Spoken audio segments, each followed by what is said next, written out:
Some years our New Year goals are about adding things, but this year I feel called to subtract things. So, in my personal and family finances, I'm working to reduce my expenses by paying off one loan and removing one payment from my monthly lineup. And I really wanted to do the same thing on the business side. And one of the weaknesses that I knew I had in business finances was cloud storage. Over the course of my business, I've been running it for 9 years. I was paying for iCloud, Dropbox, and Google Drive storage for all different reasons. And it wasn't on purpose, it wasn't intentional. It just happened when life was moving too quickly. So I decided to put my head down in January and do the professional development and figure out how to stop paying for iCloud. And one thing you need to know about me is that I am an Android user on the phone side. So the only things that were in my iCloud were specifically on my work Mac computer, and there was no reason. I just didn't understand the settings when I got this device. I had things backing up automatically that really didn't need to be. And at some point, I was in the middle of a big video deadline for a brand, and my computer just wasn't working because I was out of storage in the wrong areas, and I had to pay for more iCloud storage to kind of get unstuck and finish that project.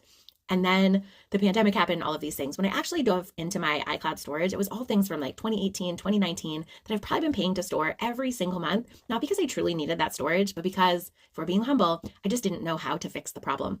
And so I made that my goal in January, and I found where things were hiding. I went in, I looked to see how much I got for free for iCloud, and that was the goal. And I deleted things I didn't need. Things that I did need got moved either onto the actual storage on my computer, on my desktop, or hard drive storage, or it got moved into Google Drive, which my end goal is the only cloud storage solution I want to be using by the end of 2026.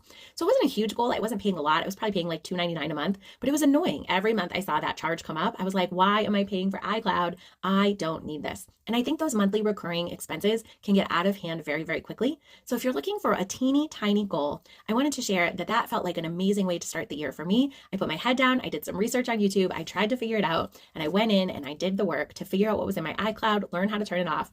And now I'm going into February with fewer monthly recurring expenses, and that felt amazing.